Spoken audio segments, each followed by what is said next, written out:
खुदावंद यीशु मसीह के अजीम मुबारक और बबरकत नामे आप सबको सलाम और तमाम देखने वालों की मैं सलामती खुदावंद में चाहता हूँ। मेरा नाम पास्टर डेविस शौक है और मेरा ताल्लुक assembly of God church Raza block Allama Akbar town से है। सबसे पहले मैं बरकत टीवी और अपने हम खिदमत भाई पास्टर सालिक जॉन बरकत का शुक्रगुजार हूं, जिन्होंने मुझे ये मौका बख्शा कि मैं आप लोगों के दरमियान आकर खुदावंद के कलाम की खिदमत कर सकूं।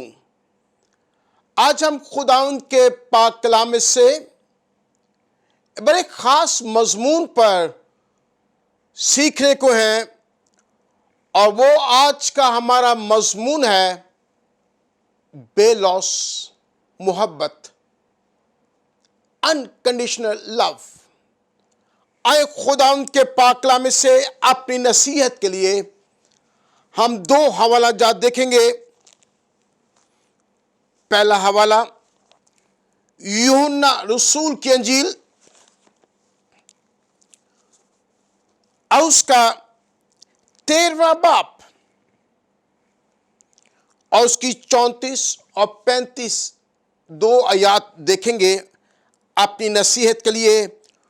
खुदावंद के पाक कलाम में यूं लिखा है, मैं तुम्हें एक नया हुक्म देता हूं कि एक दूसरे से मोहब्बत रखो, जैसे मैंने तुमसे मोहब्बत रखी। तुम भी एक दूसरे से मोहब्बत रखो। अगर आपस में मोहब्बत रखोगे तो इससे सब जानेंगे कि तुम मेरे शागिर्द हो। और इसके साथ एक और हवाला में से देखेगा यूहन्ना रसूल का पहला आम खत और उसका 4था बाब, उसकी 18वीं आयत से मैं खुदा उनके पाक कलाम में से तिलावत करने के हूं।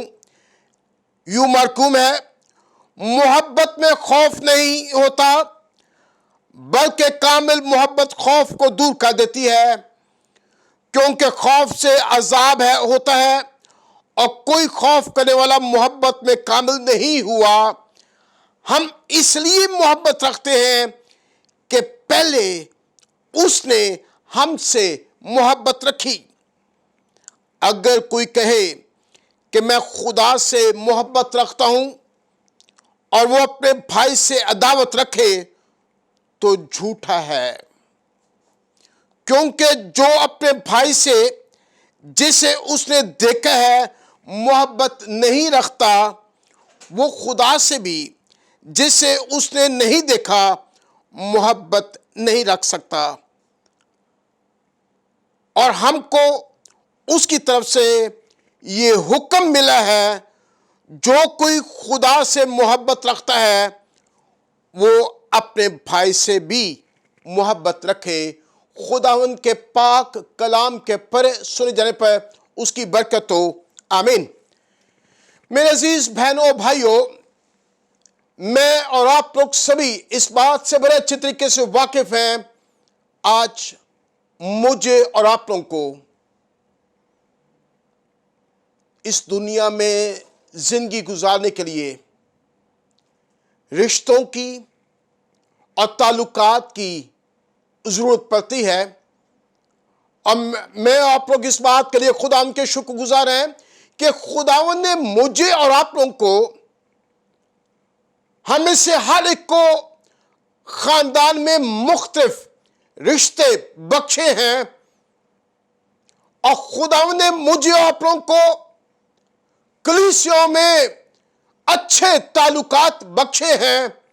रिश्तों की, ताल्लुकात की मजबूती सिर्फ और सिर्फ बेलौस मोहब्बत पर है, अनकंडीशनल लव। लेकिन मुझे अफसोस के साथ ये कहना पड़ता है, अगर हम खानदानों पर निगाह करें, अगर आज हम कलीसियों पर निगाह करें, तो वो मोहब्बत जो खुदा हमारी जिंदगी से चाहता है, बेलौस मोहब्बत, अनकंडीशनल लव वो मुझे और आप लोगों को आज खानदानों में नजर नहीं आते। कलीसियों में वो मोहब्बत हमें नजर नहीं आती। आज भाई भाई से बात करना पसंद नहीं करता, भाई बहन से बात करना पसंद नहीं करते। ताल्लुकात इतने कमजोर हो चुके हैं कि बहुत से ताल्लुकात टूट चुके हैं। और इवन देन मैं आप लोग इस बात का दावा करते हैं कि हम अपने खुदा से मोहब्बत करते हैं। हाउ इज इट पॉसिबल कि अगर हम ये दावा करते हैं कि हम अपने खुदावंद से मोहब्बत करते हैं, लेकिन हम अपने भाई से, हम अपनी बहन से, चाहे वो कलीसिया में है चाहे वो खानदान में है, हम उनसे मोहब्बत रखना पसंद नहीं करते? क्या ये खुदावंद का प्लान है? जो कुछ आज हमें खानदानों में, कलीसियों में नजर आ रहा है, क्या ये खुदावंद का प्लान है? हरगिज़ नहीं। खुदावंद का प्लान तो मेरे और आपके बारे में यह था, उसने हुक्म दिया था कि तुम भी एक दूसरे से मोहब्बत रखो जैसे मैंने तुमसे मोहब्बत रखी। जिस तरीके से मेरे आप लोगों के मसीहा ने मुझसे आपसे मोहब्बत रखी, मुझ पर और आप पर भी यह फर्ज है कि मैं आप लोग भी एक दूसरे से मोहब्बत रखें। क्योंकि मैं आप लोग बड़े अच्छे तरीके जानते हैं, ज़बूर 133, ज़बूर 133 में लिखा हुआ है, क्या ही अच्छी और खुशी की बात है कि भाई बहन मिलकर रहे। लेकिन आज अफसोस के साथ कहना पड़ता है कि बेशुमार खानदान ऐसे हैं जो एक छत के नीचे रहते हुए भी उनके ताल्लुकात इतने कमजोर हो चुके हैं कि वो एक दूसरे से मिलना पसंद नहीं करते। चाहे वो शौहर और बीवी का रिश्ता हो, चाहे वो बच्चों का वालिदैन के साथ रिश्ता हो, ताल्लुकात बहुत कमजोर हो चुके हैं। और बेशुमार लोग इन मुश्किलात की वजह से तन्हाई में अपनी जिंदगी गुजारने पर मजबूर हो चुके हैं। मेरे भाइयों, ये खुदावंद का प्लान नहीं है। खुदावंद का प्लान तो यह है कि मैं और आप लोग एक दूसरे से मोहब्बत रखें। लेकिन आज हमें बेलौस मोहब्बत पूरी दुनिया में नजर नहीं आती। मैं जल्दी से आज आपसे 4 मिसालें खुदावंद के पाक कलाम से देना चाहता हूं। पहली 2 मिसालें मैं देना चाहूंगा कि जिनके अंदर बेलौस मोहब्बत हमें कलाम में नजर नहीं आती, अनकंडीशनल लव हमें नजर नहीं आता। और दूसरी, हम वो कलाम में से एक अच्छी मुस्बत मिसालें देखेंगे जिनके अंदर हमें खुदावंद की बेलौस मोहब्बत नजर आती है। पहली मिसाल, मैं आप लोग बड़े अच्छे तरीके से जानते हैं, इस दुनिया में सबसे पहला कत्ल, पहला जुर्म जो इस दुनिया में हुआ, कोई और ने नहीं किया, एक भाई ने भाई को कत्ल कर दिया। वजह क्या? हसद।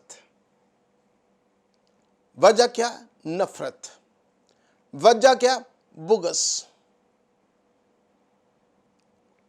और फिर जब खुदावंद ने कायन को कत्ल किया, जब खुदावंद, में आप लोग जानते हैं पैदाइश की किताब उसका 4था बाब पहली 12 आयत में सारा वाक्य दर्ज है, हम खुदावंद के कलाम में से देख सकते हैं। जब खुदावंद कायन से ही पूछता है कि तेरा भाई कहां है, और बड़ा सादा सा जवाब देता है कि क्या मैं उसका मुहाफिज हूं? मुझे क्या पता मेरा भाई कहां है, मैं उसका मुहाफिज तो नहीं हूं। और वही चीज आज मुझे और आप लोगों को अपने अपने खानदानों में, और अपनी अपनी कलीसियों में हमें ये चीज नजर आती है। बेशक हम ये कह सकते हैं नहीं कि मैं अपने खानदान में या मैं अपनी कलीसिया में मैंने कभी किसी का कत्ल नहीं किया।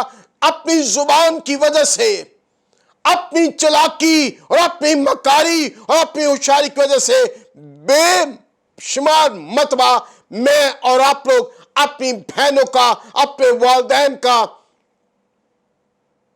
कत्ल करते हैं, ताल्लुकात का कत्ल करते हैं, रिश्तों का हम लोग कत्ल कर देते हैं। और फिर हम बड़ी आसानी से ये कहते हैं मैंने क्या किया, मैं तो कुछ भी नहीं बोला उस फलां भाई को या फलां बहन को। सब कुछ कर भी देते हैं और बड़ी सादगी से जवाब देते हैं मैं तो कुछ भी नहीं किया, आई डोंट नो। अगर आज हमारी जुबान से, हमारे एक्ट से, हमारे अमल से अगर हमारे रिश्ते और ताल्लुकात टूट जाते हैं, इसका मतलब है कि हमारे अंदर खुदावंद की वो बेलौस मोहब्बत नहीं है जो खुदा मेरी और आप लोगों की जिंदगी से देखना चाहता है। दूसरी मिसाल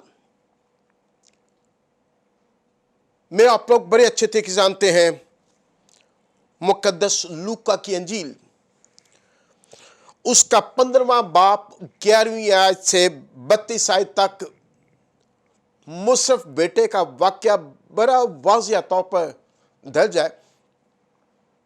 अब मैं आप लोग अक्सर मुसफ बेटे के वाक्य पर, छोटे भाई पर नजर करते हैं, लेकिन आज मैं आप लोगों का ध्यान मुसफ बेटे के बड़े भाई पर लगाना चाहता हूं। मैं आप लोग सभी जानते हैं कि जब छोटा भाई वापस आता है तो घर में बड़ा एक जश्न है। बाप खुशी से शादमान है कि उसका बेटा खोया हुआ था वो उसको मिल गया है। लेकिन क्या देखते हैं, जब बड़ा भाई जब वापस आता है तो क्या वो अपने भाई के आने पर खुश है? नो, नॉट एट ऑल, हरगिज नहीं। बड़ा भाई छोटे भाई के वापस आने पर खुश नहीं है और वो आकर बाप से तरह कलामी करने लगता है और खुदा अपने बाप से ये शिकवा करता है, शिकायत करता है कि ये मेरे साथ ज्यादती है, इट्स नॉट फेयर, मेरे साथ ज्यादती की है कि क्या तूने तो मुझे कभी ये मौका नहीं दिया कि मैं भी अपने दोस्तों के साथ कोई खुशी मना सकूं। बाप क्या जवाब देता है? बाप कहता है जो तेरा है वो मेरा है, लेकिन उसके अंदर एक चीज है, इट्स नॉट फेयर, मेरे साथ ज्यादती है। और आज वही चीज आज बड़े भाई का किरदार आज मुझे आप लोगों को खानदानों में, कलीसिया में नजर आता है। खानदानों पर निगाह करें तो बच्चे वालिदैन से ये शिकायत करते हुए नजर आते हैं कि हमसे, मुझसे ज्यादती की जा रही है। आप दूसरे भाई से, दूसरी बहन से मुझसे ज्यादा प्यार करते हैं, इट्स नॉट फेयर, मेरे साथ ज्यादती है। हालांकि वालिदैन के लिए तमाम बच्चे बराबर हैं। और यही चीज कलीसियों में आज हमें नजर आती है। क्या है?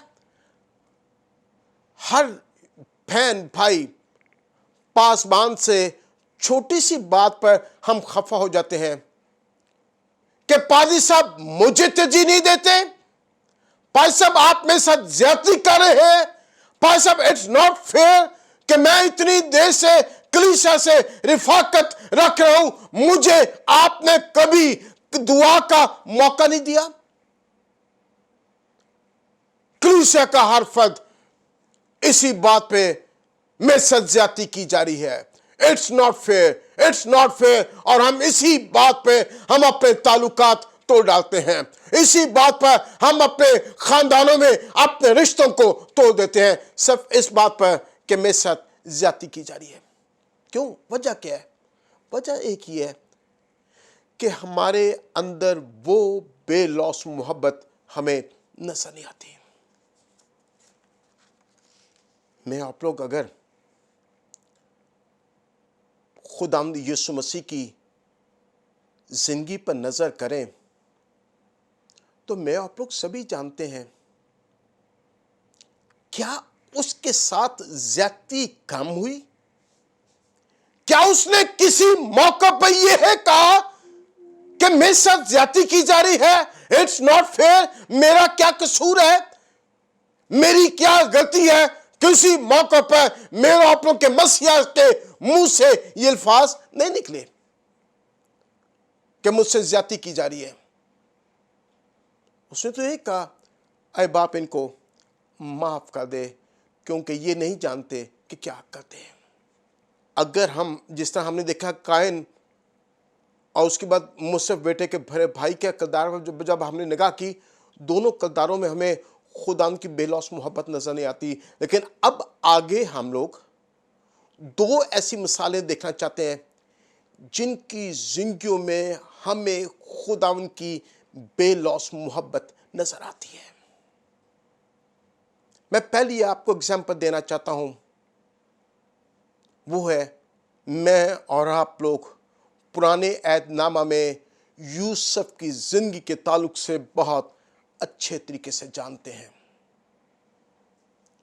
पैदाइश की किताब उसके 37 बाब से लेकर 47 चैप्टर तक एक लंबी कहानी यूसुफ की जिंदगी के ताल्लुक से सब कुछ वाज़ेह तौर पर लिखा हुआ है। और मैं आप लोग खुदावंद के कलाम को पढ़ने वाले और जानने वाले लोग हैं। मैं आप लोग सभी जानते हैं कि यूसुफ के साथ उसके भाइयों ने क्या कुछ नहीं किया। हसद की वजह से, लालच की वजह से, नफरत की वजह से क्या किया? अपने ही भाई को बेच दिया और अपने ही भाई को ताल्लुकात तोड़ डाले, रिश्ता तोड़ डाला, अपने भाई को बेच दिया।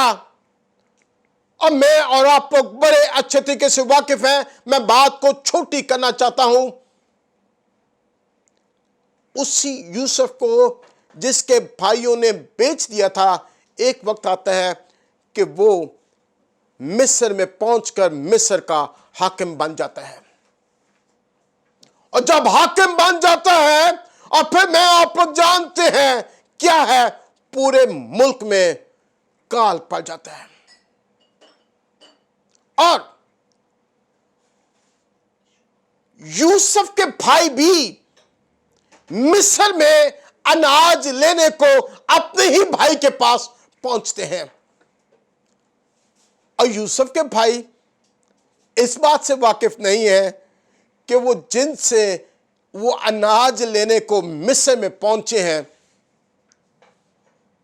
वो यूसुफ है, वही यूसुफ जिसको उन्होंने बेच दिया था, जिसके साथ उन्होंने बेइंतहा ज्यादती की थी। और खुदा के कलाम पर निगाह करें तो जब यूसुफ की अपने भाइयों से मुलाकात होती है, यूसुफ के भाई नहीं पहचान पा रहे, लेकिन यूसुफ पहचान जाता है कि ये मेरे भाई हैं।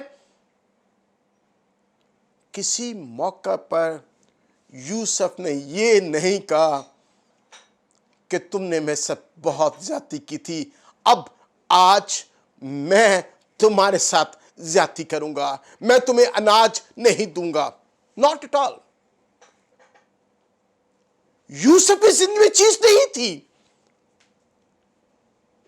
क्यों? क्योंकि यूसुफ की जिंदगी के अंदर खुदावंद की बेलौस मोहब्बत थी, वो अनकंडीशनल लव जो खुदावंद हमारी जिंदगियों से देखना चाहता है। एक हवाला में से देखिएगा, पुराने ऐहदनामा में से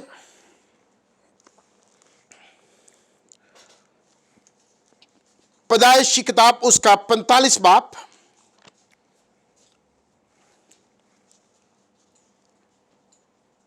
और उसकी पहली आयत से मैं खुदा के पाक कलाम से तिलावत करने को लिखा है। तब यूसुफ उनके आगे जो उसके आसपास खड़े थे अपने को जब्त न कर सका और चिल्ला कर कहा, हर एक आदमी को मेरे पास से बाहर कर दो। चुनाचा जब यूसुफ ने अपने आप को अपने भाइयों पर जाहिर किया, उस वक्त कोई उसके साथ ना था और लिखा है, और वो चिल्ला चिल्लाकर रोने लगा और मिस्रियों ने सुना और फराउन के महल में भी आवाज गई। किस बात की? क्योंकि यूसुफ ने जब अपने भाइयों को देखा, उन भाइयों को जिन भाइयों ने ज्यादती की थी, यूसुफ जब्त ना कर सका और एक है कि उसने चिल्ला चिल्लाकर अपने भाइयों की मोहब्बत उसके अंदर देख नजर आने लगी और वो मोहब्बत उनके अंदर ये थी कि लिखा है वो चिल्ला चिल्लाकर रोने लगा, जब्त ना कर सका। और उसने क्या किया? मैं आप लोग सभी जानते हैं कि उसने क्या किया। उसने अपने भाइयों को भी मिस्र में बुलाया और अपने उनके खानदानों को भी मिस्र में आकर रखा। सब कुछ भूल गया, सब कुछ भूल गया। और उसके साथ साथ आखिर में एक और हम छोटी सी मिसाल देखना चाहते हैं याकूब और एसाव के ताल्लुक से। मैं आप लोग बड़े अच्छे तरीके से जानते हैं कि याकूब ने अपने भाई के साथ ज्यादती की, एसाव के साथ, और दोनों भाइयों के ताल्लुकात और रिश्ते टूट गए क्योंकि उस वक्त उनके अंदर बेलौस मोहब्बत नहीं थी। लेकिन एक वक्त आया कि खुदा ने दोनों के दिलों को तोड़ा और दोनों ने खुदा की बेलौस मोहब्बत को जब अपनी जिंदगी में देखा है तो क्या देखते हैं खुदा के कलाम में से? मेरे साथ देखिएगा पैदाइश की किताब उसका 33 बाब 33 चैप्टर। आप घर में देखिएगा, पहली आयत से 11वीं आयत तक आप इसकी स्टडी कीजिएगा। लेकिन मैं वक्त की कमी के बायस मैं आप लोगों से मैं चंद अल्फाज पढ़ना चाहता हूं। लिखा है और वो खुद उनके, तीसरी आयत, और वो खुद उनके आगे आगे चला और अपने भाई के पास पहुंचते पहुंचते 7 बार जमीन तक झुका और एसाव उससे मिलने को दौड़ा और उससे क्या लिखा है, उसे बगल गिरा और उसे गले लगाया और चूमा और वो दोनों रोने लगे। और वो दोनों रोने लगे क्योंकि उनके अंदर खुदा उनकी बेलौस मोहब्बत थी। और यहां बात खत्म नहीं हो रही। एक खूबसूरत वर्ड्स मुझे बड़े अच्छे लगते हैं। आगे क्या लिखता है 10वीं आयत क्या आखिरी हिस्से में कहते हैं, याकूब ने कहा कि नहीं, मगर मुझ पर तेरे कर्म की नजर हुई तो मेरा नजराना मेरे हाथ से कबूल कर, क्योंकि मैंने तो तेरा मुंह ऐसा देखा जैसा कोई खुदा का मुंह देखता है और तू मुझसे राजी हुआ। क्या आज मैं और आप लोग कलीसियों में, खानदानों में, हम अपने रिश्तों की मजबूती के लिए, अपने ताल्लुकात की मजबूती के लिए, क्या मेरे और आपके अंदर खुदा की मोहब्बत नहीं देखी जा सकती? वो मोहब्बत जो बेलौस मोहब्बत है, और वो मोहब्बत आज खुदावंद मेरी आप लोगों की ज़िंदगी से देखना चाहता है। खुदावंद आप सब लोगों को बड़ी बरकत बख्शे, आमीन। आए अपने सरों को खुदावंद के हुज़ूर झुकाएं, हम दुआ करें। खुदाए कदूस, खुदाए रब्बुल फाज, आसमान और ज़मीन के खालिक और मालिक, खुदा बाप, हम तेरी उस बेलौस मोहब्बत के लिए हम तेरा शुक्र करते हैं, जो मोहब्बत खुदा बाप तूने हमसे की, कि जब हम गुनाहगार ही थे तो तू खुदा बाप हमारी खातिर कुर्बान हो गया, हमारी खातिर अपना इकलौता बेटा बख्श दिया, ताकि हम तुझ पर ईमान लें, हलाक ना हो बल्कि हमेशा की जिंदगी पाई। यीशु, लेकिन खुदा बाप हम इस बात का इकरार करते हैं आज, खुदा बाप, वो बेलौस मोहब्बत जो तू खुदा बाप हमारी जिंदगी में देखना चाहता है, लेकिन खुदा बाप हम इकरार करते हैं वो तेरी बेलौस मोहब्बत हमारे ख़ानदानों में, हमारी कलीसियों में नज़र नहीं आती। खुदा बाप, मेरी ये दुआ है, जो शख्स, जो बहन भाई आज जिसने तेरा कलाम सुना है, खुदा बाप हमें से हर एक को इस बात का फजल दे कि हम अपने खानदानों की मजबूती के लिए, अपनी कलीसियों की मजबूती के लिए खुदा बाप हमारे अंदर खुदा बाप यकूब एसौ वाली खुदा बाप बेलौस मोहब्बत पैदा कर, हमारे अंदर यूसुफ जैसी बेलौस मोहब्बत खुदा बाप रख, ताकि बाप हम एक दूसरे को माफ कर सकें। क्योंकि खुदा बाप अगर हम इस बात के दावेदार हैं कि खुदा बाप हम तुझसे मोहब्बत रखते हैं, तो ये हम पर फर्ज है कि खुदा बाप हम अपने भाई से भी मोहब्बत रख सके। ईश्वरिया, क्योंकि खुदा बाप इकरार करते हैं, तेरा कलाम ये कहता है कि अगर हम बाप अपने भाई से अदावत रखते हैं तो हम खूनी हैं, झूठे हैं। इससे खुदा बाप हम तुझसे मिन्नत करते हैं, हमें से हर एक को अपने भाई से, बहनों से मोहब्बत करने का बड़ा फजल दे। खुदावंद यीशु मसीह के नाम से मांगते हैं, आमीन।